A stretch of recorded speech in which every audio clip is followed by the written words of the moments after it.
Welcome to Commander Central, episode 177, and today we're going to be taking a look at listener Nick Cooper's Marchesa the Black Rose deck. I'm Dana. And I'm Max. Max, welcome back. Yeah, it's been we're recording on a Monday night. This is a little unusual for us. It's a little unusual, and we've taken a couple weeks off from doing a Thursday Deck Tech show too, so that's also unusual. Very much so. How's life been treating you? Pretty good. Had a nice relaxing weekend, and now back to the grind, I guess. Was it mail day for you today like it was for me? It was. I got my Theros Beyond Death cards from Card Kingdom today. I got the first order of them I placed. At least I ordered the stuff that was reasonably priced, so like I didn't mind, reasonably priced. It's still kind of tends to be overpriced a little bit that first week, but like I don't mind paying 50 cents more for a card versus some of the ones that were like $10 over. I skipped for now, and I'll probably deal with them in 2 weeks. But yeah, I got my first shipment in today, so I guess after we're done recording, my plan is to put some cards in decks. Yeah, same here. It's going to be excruciating, to be honest. And it gets worse every single time, too, just because, as your deck gets better and there's more cards, the cuts get harder and harder to make. Luckily, in April, we only have one more set in Ikoria and 5 new commander decks all coming simultaneously, so that shouldn't be a problem at all. It's sarcasm, question mark? Yeah, right. Right. Yeah, that's going to be upon us before we know it, too. And I don't think we mentioned this last week when we recorded, but we got another one of these secret layers that was announced that was like a Year of the Rat one featuring a handful of different rat-themed cards. So that's interesting just because it seems like we're going to be getting those at irregular time periods. It's not just like a once-a-year thing, and it's not just 3 or 4 at once. It seems like they're just going to be doing them maybe whenever they feel like it. Yeah, my guess would be, since as long as the art is commissioned already, especially the new art, on the few cards, I could expect to see one of these every 2 to 3 months, really. Like once a quarter, just pop one out since they print to demand. And it's all reprints, so as long as you have the art, I guess, the timetable on it, it's pretty easy to do without having to have it like in the product pipeline for 2 years in advance. They can kind of, I wouldn't say wing it, but they're a lot looser with the scheduling requirements they have to follow. So for sure, especially with the fact that the first initial batch we got, there was just that one with just the 5 basic lands in it. Like, right. That's easy for them to throw together if they need to do another lands one. And I understand the argument against why that's not great for your LGS. It totally makes sense. But once you add in your LGS to the equation and have to get product to them, and that just makes things so much more difficult. I guess I understand why they're doing it this way. It's an easy way to get reprints out there. That's too bad that your LGS loses out on like having this revenue stream, but it's a way to get cards out there, and I think that's useful. So, there's a downside and upside, but I like the upside. Yeah, this definitely falls into the can't please everybody argument. Right, for sure. And it gives them a way to do weird things too that you can't normally do. Like in the past, we've had those. We got the zombie Planeswalker series from Comic-Con. Yep. And like that's not a kind of thing you can do outside of a promo event like that. Well, you could do that for a mass drop. You can do weird things for the secret. Excuse me, I said mass drop. Secret lair. You can do weird things like that if they wanted to do something weird and thematic and put it in players' hands without having to, just not do it, number one, because you can't really do it in a standard set. It's a way to do weird things. So I'm looking forward to seeing what creative things they do with that down the road here as well. Right. I also wanted to ask you here briefly, Max, I believe you have another new deck in the works here, not just the one we talked about on the show last week, but you're brewing a new Perforos deck. Is that correct? I am brewing a new Perforos deck. I have it sketched out on Deck Stats. I don't know how quickly I'll get it put together. I need to get the Grumgelly deck bought and tested out first. Yep. But I hope to have Perforos ready to go maybe by the first major Magic Fest we go to, which I think is going to be Seattle. So and that's not till June, so right. You do have time for that. You have plenty of time for that. It might be ready before then, but for sure I should have it with me in Seattle. That's you're That's 2. I'm done at 2. I'm done at 2. You've already finished with your plan for 2019. You're going to knock it out in January, get your 2 new decks done and be done. Yep. I can respect that. Speaking of that Grumgelly deck, I do have a small correction. I credited Alex Cook for putting that Google Doc together for all the deck lists on Monday. The credit actually goes over to Cable Beck, I believe. Okay, Cable did the actual Google Doc we used? Yes. Okay. That's correct. Okay. Well, thank you very much, Cable, and thank you for everyone who was involved with that. That was actually a pretty fun thing to see. Yes. Excellent. All right. Well, if you want to reach out to us and say hi and talk about some new decks you're brewing or changes you're making to decks based on what was in Theros, or just to submit a deck to this process for decks we played, how would you go about doing that, Max? You can find us on Twitter at CMDR Central. You can Facebook search us CMDR Central, and you can head over to patreon.com/CMDR Central and check out all of our reward tiers, including this Decks You Play series. Yes, indeed. You can also find us at flipsidegaming.com. Yeah, head over to flipsidegaming.com and use promo code CMDR in all caps to get 10% off all orders, $10 or more. All right. I think that's all we have to go over before we jump into the deck tech. Are you ready? I'm ready. Okay, so this is Nick Cooper's Marchesa the Black Rose deck, and we, as always, send out a little questionnaire sheet for people to fill out. So why don't you tell us what Nick told us here, Max? Yeah, so Nick said the meta he plays in is a pretty diverse group. He would say most decks are in the 7 to 9 power level. On average, most games don't typically go past turn 10, and most games ending by turn 8. There's a lot of targeted removal ran and an average amount of board wipes. There isn't much land destruction or hard stacks, hence the risky amount of basic lands in this deck. There's also a lot of board interaction and instant speed removal. This deck originally started as a Commander's Quarters brew. Shout out to them. I'm a big fan of that channel. But once he started playing it a couple times, he realized how powerful it could be and slowly started upgrading it. The goal of the deck is to play grindy games of attrition and to get value out of creatures on board and to continually reoccur them with Marchesa's ability. The idea is to manipulate player life totals by attacking and paying life in order to stay off the throne. And a late game, there are a few finishers in the deck that can drain the table of life repeatedly without going infinite. One of the players in his playgroup said this deck feels inevitable as it's very difficult to remove things and have them stay gone. He said the weakness of the deck is it's pretty much completely relies on Marchesa for the deck to work properly. He does not have a lot of other ways to get creatures out of the graveyard without her, and he doesn't run any counter spells currently. He asked that maybe that's something we discuss on this episode, is should he start putting a couple counter spells in, and what our thoughts are on that topic. He also would like to hear what we think the power level of this deck is based on our analysis of it. And the budget limit for individual cards is whatever is reasonable. This has become one of his favorite decks, and he's willing to spend more on specific cards if they are really crucial. Obviously, ABUR duels would be great, but not something he needs at the moment. The deck list has kept track of any additions and removals over the years, as well as a short sentence or two about each, so you can look at the deck and kind of see what his thought process has been as he's made upgrades or changed cards out. And he just generally says thanks a lot, and he appreciates us doing this deck for him. All right, first things first, let's just read Marchesa. She's a relatively popular commander, but we'll just go over her briefly. She is in Grixis colors, 1 blue, black, and a red for a human wizard. She's a 3/3 and has Dethrone, which means whenever this creature attacks the player with the most life or tied for the most life, you put a +1 counter on it. Other creatures you control also have Dethrone, and the most important part here is whenever a creature you control with a +1 counter on it dies, return that card to the battlefield under your control at the beginning of the next end step. And that's any +1 counter on it, not just one that got onto it via Dethrone. Correct. So if you have a creature with a +1 counter on it, it's going to bounce back as long as Marchesa's in play at the beginning of the end step when you sacrifice it, which is kind of what this deck is looking to do. Yeah. Just some simple stats on the deck. The average CMC is 3.31, with most of the cards falling in the 2 and 3 drop slot.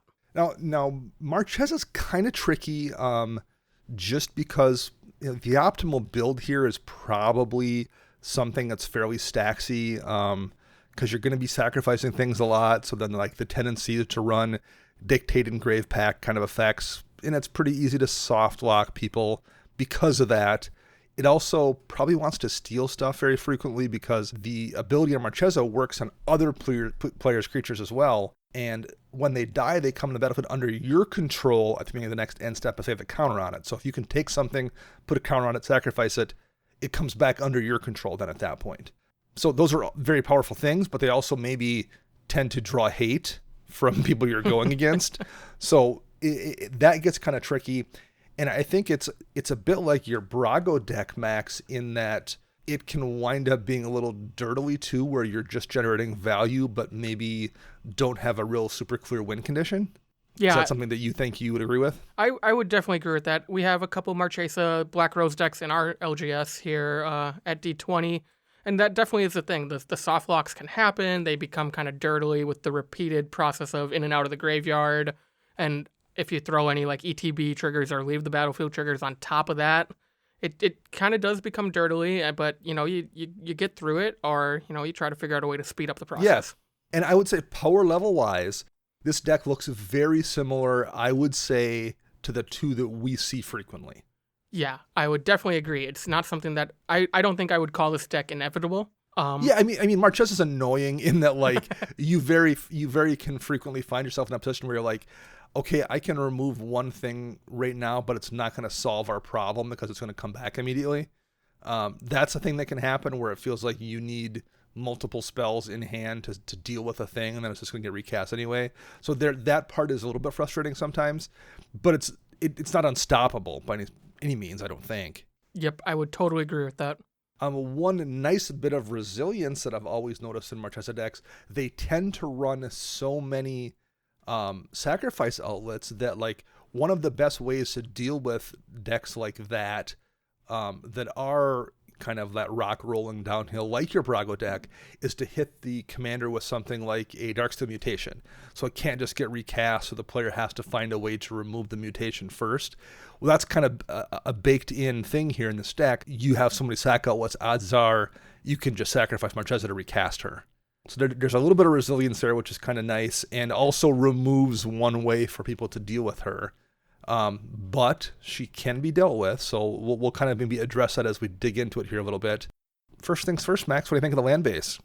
So we got 36 lands. All your shocks are in here, your check lands are in here, your fiery Islet is in here from Modern Horizons.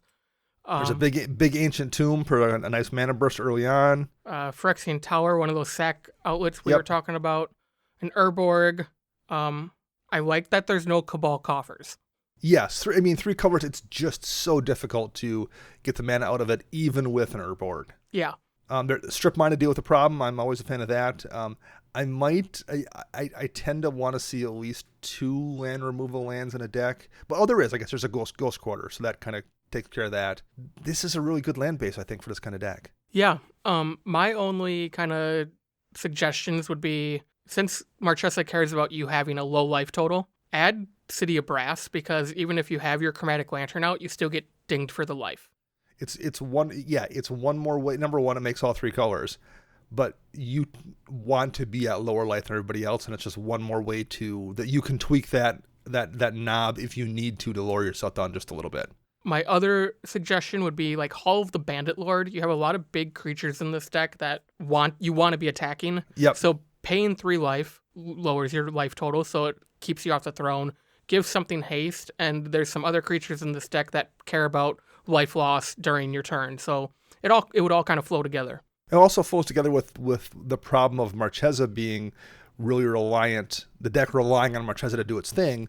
The sooner you can get that +1 counter on her, the sooner she survives that removal spell, as long as it's not an exile spell, and bounces back from your graveyard. So, like, in a way, Hall of the Bandit Lord is kind of protection, because you can immediately attack with her that turn and get the counter on her to give her some resilience versus having to wait a full turn. Yep.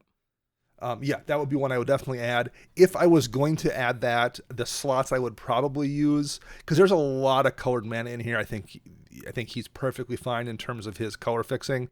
If I was going to make room for things like Hall of the Bandit Lord and City of Brass, I would look at the Shadows over Innistrad lands. There's Choked Estuary, and there's Foreboding Ruins in here. And those are the cycle where you have to reveal a land with a basic land type from your hand in order for it to come into play untapped. As he mentioned, there's not a ton of basics in here.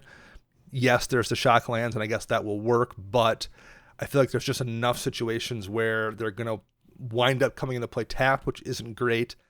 And his land base is really good anyway. I think you can afford to pull out something like that. And particularly if you're adding City of Brass, it's a tri-land essentially.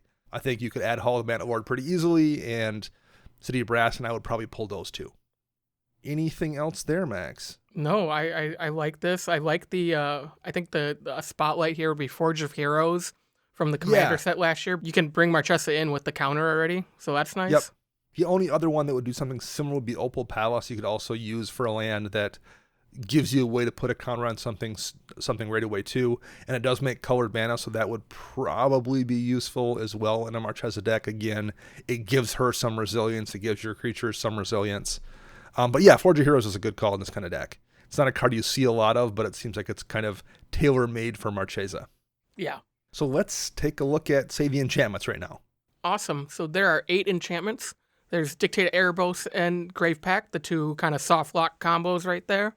We have Goblin Bombardment, that's another sacrifice outlet. Necropotence, a nice lose some life and fill up your hand. Phyrexian Arena, another draw enabler with some life loss stapled into it. Rhystic Study, Sneak Attack, a great way to get a creature on the battlefield with haste and start the cycle, with Marchesa. Yep. And finally, there's Unspeakable Symbol. And for those who don't know, this is a black enchantment from Scourge for 1 black, and it says pay 3 life, put a +1/+1 counter on target creature. So you can do that as many times as you want until you are dead. Or at the very least, until you are no longer on the throne. Right. And it's a way to once again get a counter on Marchesa or your creatures immediately without attacking, so you can then start recurring them. So really, really useful card in this kind of deck. Nothing really jumps out at me here that I would take out. I think, in some metas, the Grave Pact Dictate thing is going to bother people, but he's been playing this deck for a while. Everyone seems cool with it. I think at least one of the decks we play against, I think runs the two of them, and I don't like seeing them, but you can play through it. It's not fun, but for the most part, but you can deal with it. Yeah, for sure. I think without them, this deck is a little harder to pilot. You rely more on artifact sacrifice outlets or creature sacrifice outlets. If it becomes too oppressing in the meta, take one of them out. Yeah. That would be my suggestion. Leave one in, remove the other. But I didn't get the impression that it was probably a problem in his meta, so it just makes sense because they both play into the style that Marchesa wants to be playing. Yep, exactly. The one thing I might suggest here, and this is kind of tied into over in the artifact category where we'll go next, where Altar of Dementia is being ran as a sack outlet. I'm always a little scared of Altar of Dementia. It's a costless sack outlet that lets you sack a creature and a target player mills cards equal to sacrificed creature's power. In this kind of deck, you're not going to mill anybody out. Your creatures aren't big enough for the most part. You're not going to be doing it enough that you're really ever going to win the game via doing it. Whereas I think you run the risk of, if you hit somebody else, just enabling their graveyard strategy, assuming they have one, and somebody always has one. Or even just putting something useful with flashback or something in their graveyard. And if you do it to yourself, you're on the risk of losing something good. Or, this isn't a deck that's got that much reanimation. There's a few things, but I don't think you want to use it on yourself as a strategy either. I think in this deck, it falls into a gray area where I don't love it. So the one thing I was going to suggest as an enchantment to maybe replace Altar of Dementia is Attrition. Oh, yeah. Which is an enchantment where the downside of Attrition is it has an activation cost. You have to spend a black mana to sacrifice a creature and destroy a target non-black creature. So it gives you a way to remove something. It gives you a sack outlet, although you have to pay a black mana to do it.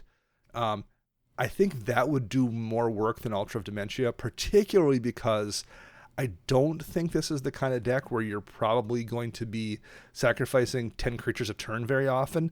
I don't think you have that many bodies out there. I think you can probably afford to pay the 1 black mana, especially if it's going to work as a removal outlet in addition to being a sack outlet. Mm-hmm. So that would be my one suggestion I had on the enchantments, but I think this looks like this suite of enchantments I would myself be running in this kind of deck. Should we go over to artifacts now? Let's do it. All right. So there are 13 artifacts here. I mentioned Altar Dementia there. There's quite a few rocks. There's Arcane Signet, Chromatic Lantern, it's a 3-color deck, Felwar Stone, Soul Ring, and the 3 different talismans you can run, and Thought Vessel. And For additional sack elements, there's Ashnod's Altar and Phyrexian Altar.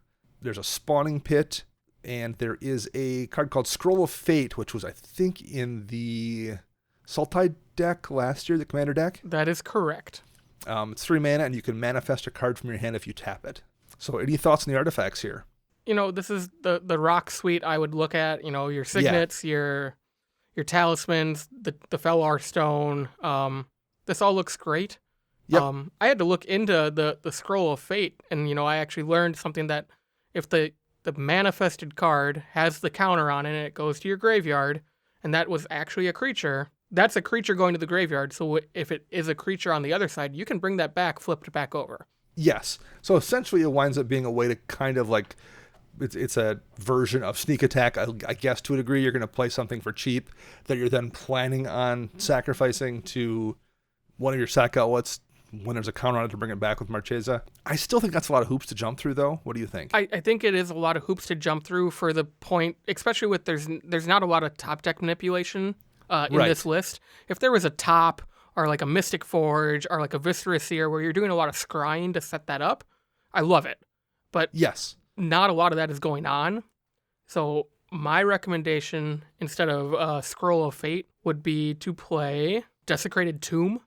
That's from the core set 19, because every time your creatures come back out of your graveyard, you're going to make 1/1 bat tokens just to kind of create some blockers or, to kind of stabilize your board state. Or sacrifice that attrition, or sacrifice a Goblin Bombardment to do some damage to take something out. Yep. There's or Spawning Pit to make more tokens if you want to. Like, there's plenty of things you can do with those bodies. Scroll Fate, I think, is a neat card, and maybe it's one that's like, because everyone usually has a weird pet card they want to run in their decks, even if it maybe isn't the ideal card. And if Scroll of Fate is that card, I completely get it. But just like for what the deck's trying to do, I think it's not quite there. That makes sense. In Nick's notes, it's currently marked as being tested. So. Okay. And that's, I mean, sometimes you just got to put a card in the deck and just see how it plays. Too. Yep.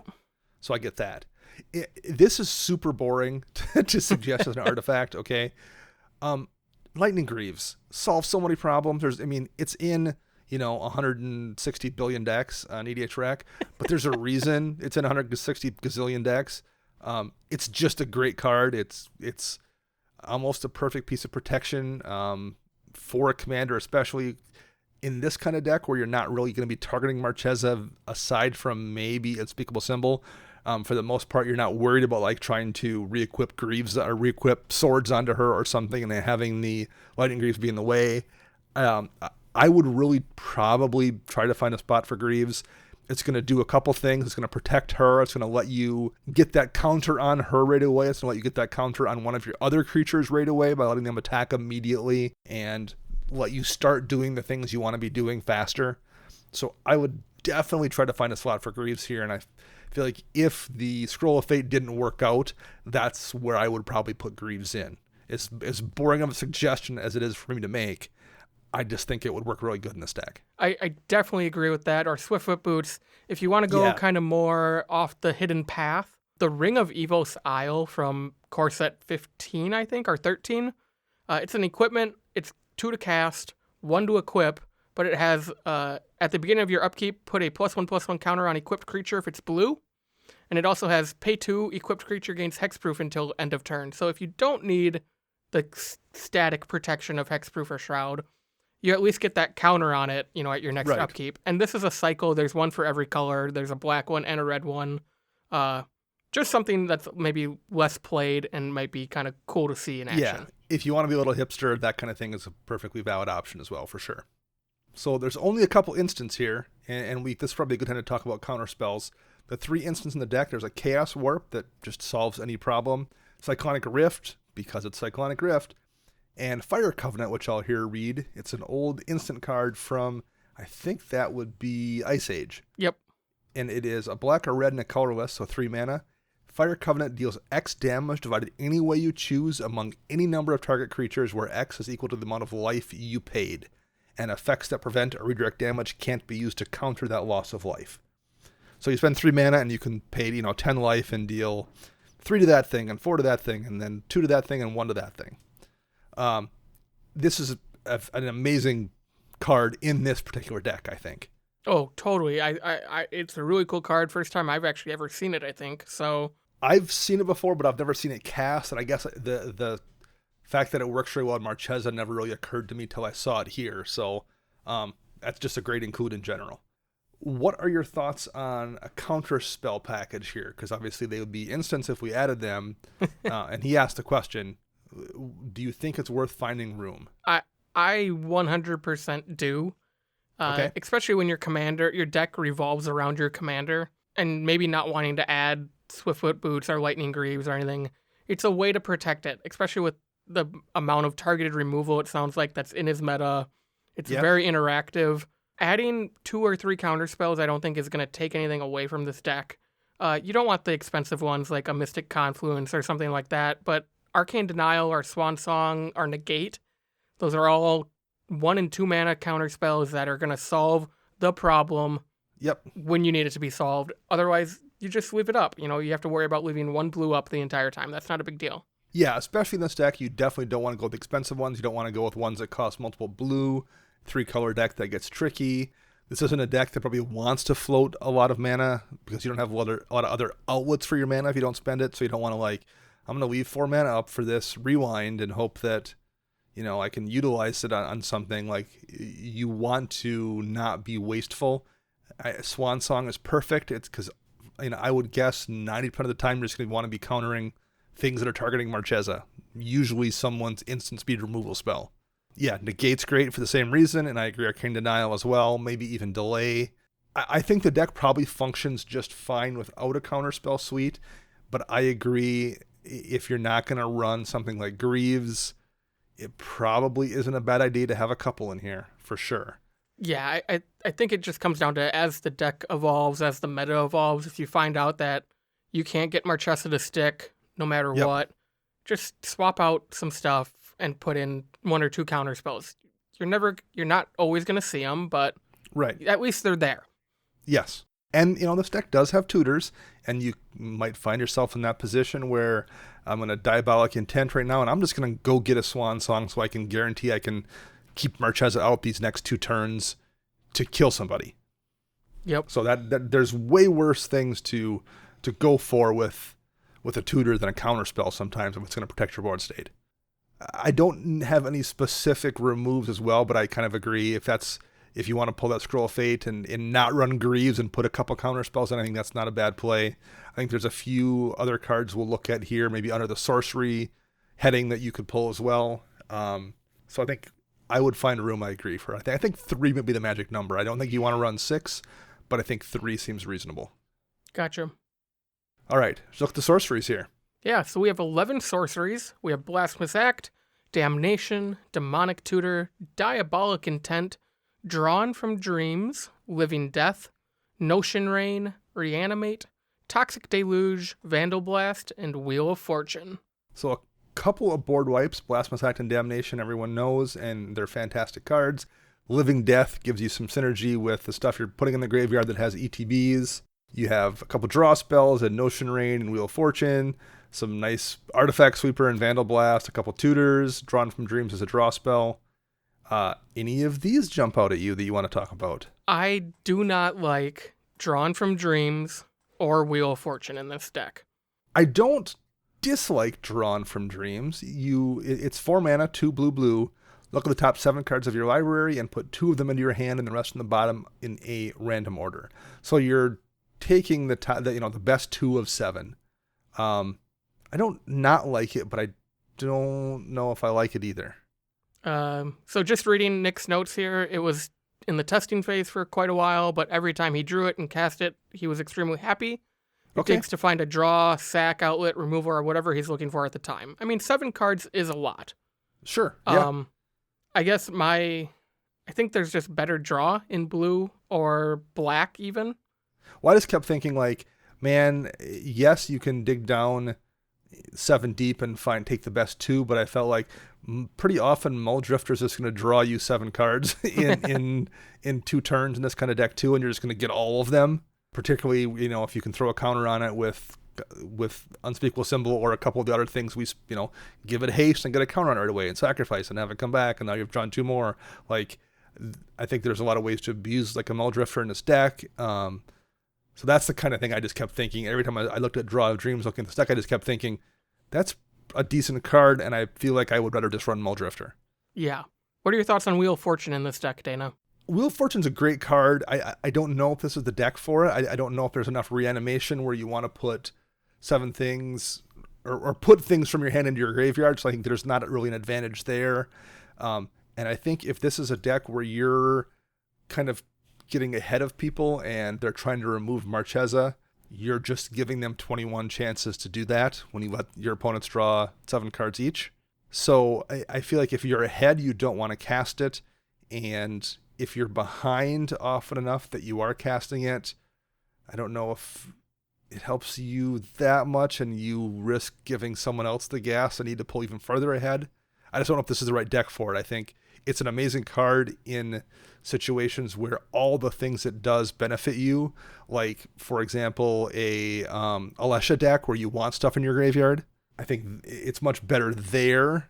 You also don't have access to blue in that kind of deck. But I think in this one, where you have access to blue and you aren't using graveyard synergy and you have people trying to hit your commander, I feel like it's really, really risky. Yeah, I feel like this falls under the umbrella of you're providing ammo to your opponents. Yes. And I wouldn't want to do that, so. Especially in a deck where you have big targets for them to shoot at with that ammo. Yep. Again, this is one where I'm like, well, if you want to keep drawing from Dreams, I'd be tempted to replace that with Muldrifter or something. Wheel of Fortune's a great card. I feel like would be kind of erratic in this particular deck. Other than that all looks good. I guess Notion Rain, the one thing I would say about it, again, I don't know how much, if you're not doing graveyard stuff, Read the Bones is just easier to cast. Yeah. So if you're not really taking advantage of putting things in your graveyard, and you are occasionally, there's a Living Death in here we mentioned, and there's a Reanimate. So there are a few things, but like that's just 2 cards. And I'm like, I don't know if you having to have the option to once in a while discard something and hey, look at me, I'm lucky enough to have a Reanimate in hand and that worked out nice. That's going to happen, but like so infrequently versus, oh man, I had to pay my 1 blue mana to be able to cast this Notion Rain. I feel like if you want to run that effect, just run Read the Bones. Yeah, or even if you do want to kind of fill your graveyard up a little bit, Funeral Rites from Theros Beyond Death. It's 2 and a black. It's essentially Read the Bones, but you draw 2, lose 2, and then you mill 2 instead of scry 2. Yep. So, unlike you're always putting them in the graveyard. Right, versus Notion Rain getting the option. Yeah, and I love Notion Rain. I'm a huge fan of that card. So, it's not bad at all, but I just kept thinking, I feel like Read the Bones would be a little more consistent. Yeah.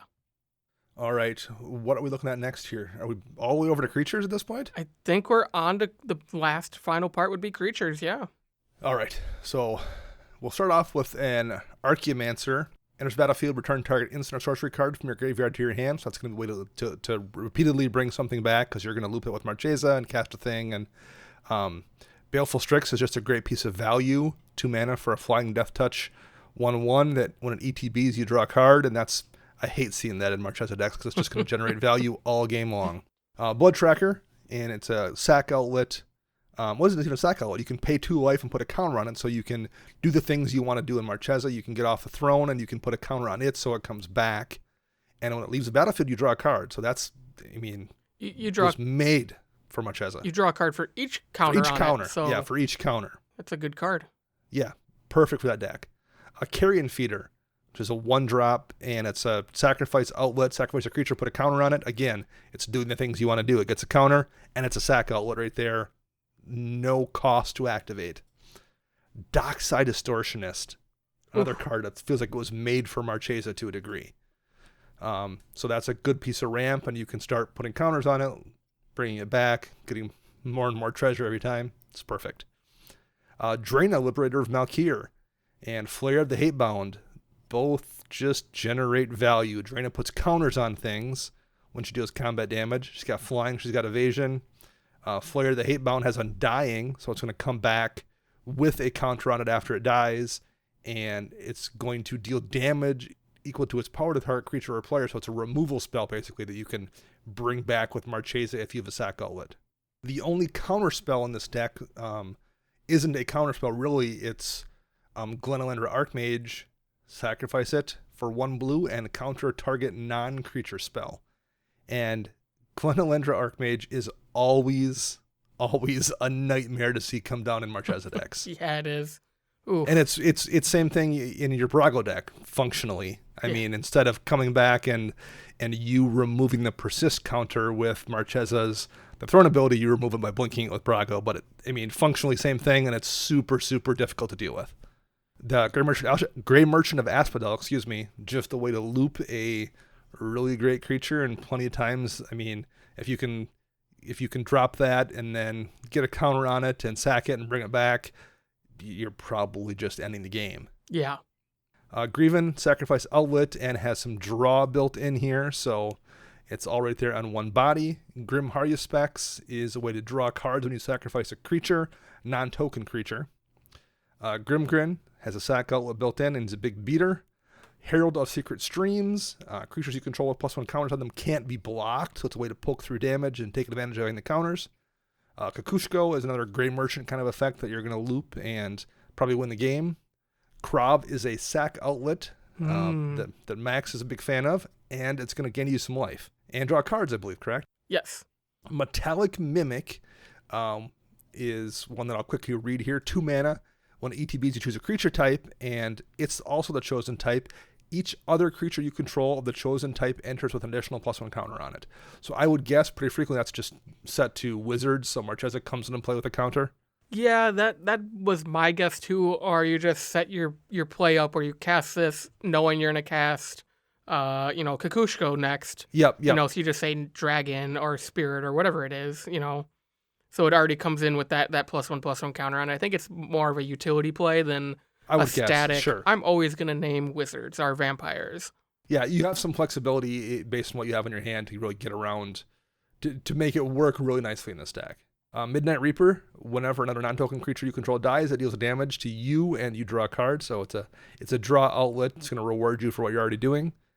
Chaos is going to give your other non-human creatures +1 and get them undying. So it doesn't work with Marchesa, but it works with pretty much everything else in this deck. Yep. Mogus's Marauder, it's just a way to give creatures an Intimidate and Haste. It's actually, I don't know if I've ever seen this play, but I actually do kind of like Mogus's Marauder here. It's kind of a clever find. Notion Thief, stealing other people's draws. Puppeteer Click has persist, so it's going to come into play and you gain control of a target creature from an opponent's graveyard until end of turn where it gets exiled. But when you sacrifice, it's going to come back with a persist trigger, and if you can put a counter on it, that's going to get erased, so you can just repeatedly steal things from graveyards. Really solid card here. Sage of Fables is a kind of a Marchesa staple. Each other wizard you control gets a +1 counter when it comes into play, so that's just a way to protect your commander. And you can also draw off it if you need to, or remove a counter, draw a card for 2 mana. Solemn Simulacrum, old school commander staple that draws you a card and lets you ramp a land when it comes into play. And in here, you can really abuse it by looping it. Yep. I think it's kind of a card that's gotten outclassed a little bit in Commander these days, but I'd still run it in a Marchesa deck, I think. Oh, yeah. And in Grixis, it's one of the few ways to really try to get ahead on board. So, and when you can abuse it, it's that much better. Yep. Spark Double copies a creature or planeswalker you control, but it gets a counter on it, so it's a perfect clone for this kind of deck. Thought Sponge, what a great card in Marchesa. 3 and a blue for flash, 1/1 creature. When it ETBs, it comes into play with a number of +1 counters on it equal to the greatest number of cards an opponent has drawn this turn. So like worst case scenario, it's going to come into play as a 2/2, and when it dies, draw cards equal to its power. It's going to probably draw you 2 cards. And that's the worst case scenario if someone casts some kind of a big draw spell on their turn and draws 4 cards or something, or has a Sylvan Library out, flash this bad boy in and wind up with it being a 4/4 and sack it. It comes back into play again with more counters on it. Like it was made for a Marchesa deck. I really just want to play this against your Talrand deck once. Oh God, yeah. Or Reki even sometimes. Oh Lord, yes. Tribute Mage is basically a recurable tutor. Can go and search for an artifact with CMC 2, and that just so happens to be a couple of the mana rocks in this deck. Pretty much 1, 2, 3, 4. The majority of the artifacts in this deck. Yeah. Including Metallic Mimic. Yep, and Spawning Pit if Yes. you need a sack outlet. So that seems pretty useful. Vindictive Lich lets you choose a couple different modes here when it dies. When it dies, choose one or more, each one target a different player, so you can force a player to sacrifice, force a player to discard, or lose 5 life. And again, if you're going to loop that, it's not maybe Grey Merchant or Kokushko, but it's still pretty brutal. Oh, yeah. And the last but not least, Yeheni is a pretty resilient sack outlet that can also do a good bit of damage and has +1 counter synergy baked in. Yeah. So that's a pretty good suite of creatures. 28 of them, though. What are your thoughts here, Max? I do like that most of these creatures are pushing the +1/+1 counter synergy. Yes. The creatures that I kind of question are things like Archaeomancer. I get that it's a loop. I mean, I do it all the time in Brago, but I'm not seeing what you get besides tutors. I mean, are you going to loop Archaeomancer to keep getting a board wipe?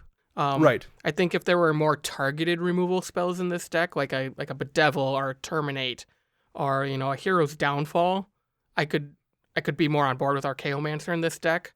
But besides Chaos Warp and Rift, I don't know what else you'd get. You're trying to do a lot of things on creature bodies, so I don't think it's quite as valuable to have a creature that can recur spells. Right.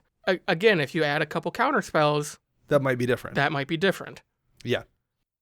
To a degree, we talked about Tribute Mage being able to go get your mana rocks, but I don't know if that's maybe that amazing.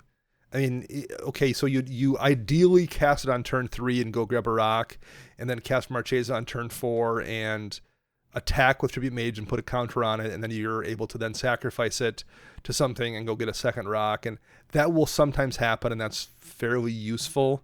But like, you don't want to do this on turn 8 or 9, I wouldn't think. And I don't love cards that the upside is only, yeah, that's useful, and the downside is, well, this does me absolutely no good. Yep. Versus something like Smothering Abomination, where whenever a creature gets sacrificed, you draw a card, and it's a big beater with flying. I feel like Smothering Abomination in this deck is almost always going to be useful, and I don't know if Tribute Mage is going to always be useful. Yeah, I definitely agree with that. We talked a little bit at length about Thought Sponge just a few seconds ago. I'm kind of surprised not to see Toothy right along with this. Does very similar things.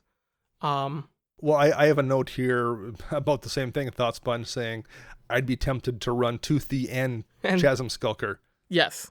Because both do similar things and would seem to be really good in this deck at most stages, similar to Thought Sponge. Yeah. So those would be two I would strongly consider here as well. Other than that, that's a pretty good creature suite. The one thing I usually see sometimes in Marchesa decks is stuff like Grave Titan, or Sepulchral Primordial, that do things that take advantage of Marchesa's ability, and they give you a big, huge beater that you can swing in with if you need to win that way. Yep. But I don't know what you would pull, and it's not like you don't have a few of those here. Draina gets big pretty quick. So does Grimgrin, Kokushko. So maybe those kind of fill those roles. Out of everything, maybe like Greven, Praetor Captain. Just because he doesn't have the +1/+1 counter synergy. He just has that sacrifice outlet.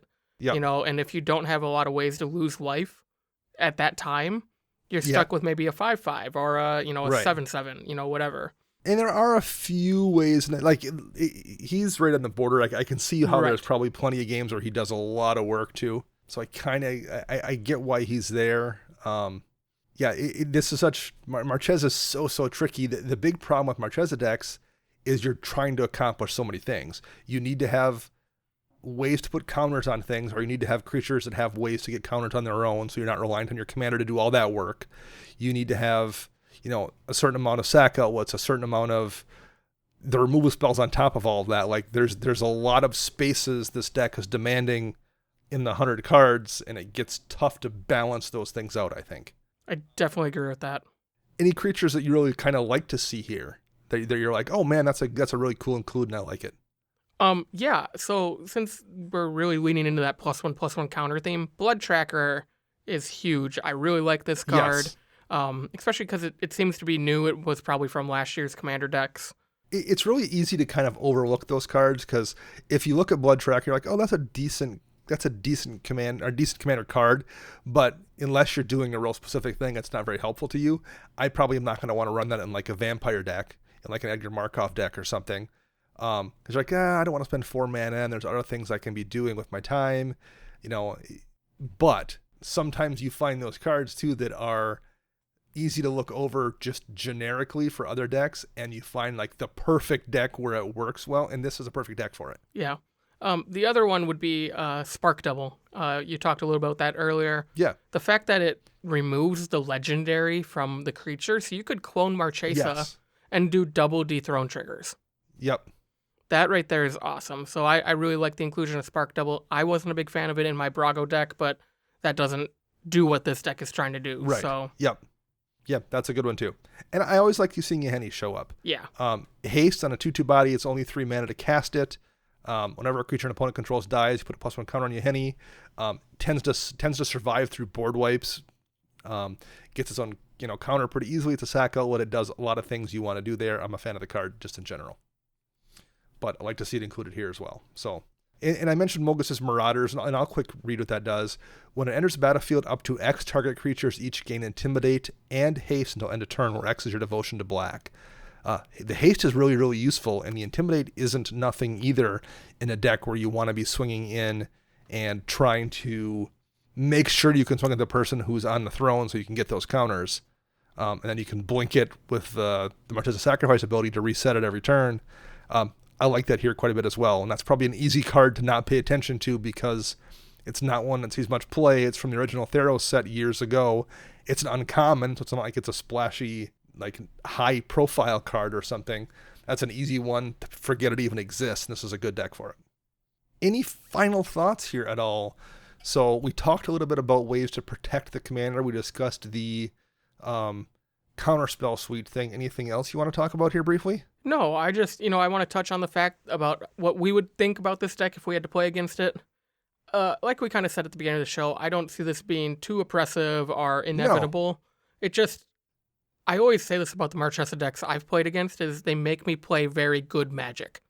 I would agree with that for sure. You don't have you can't take an opportunity to slip up on, turn 6 and hope you can recover 2 turns later, because this deck's probably going to then take the game away. You have to be on your toes when you play against a deck like this. You have to be on your toes, and you have to be looking 2 turns ahead. Okay, this just happened right now.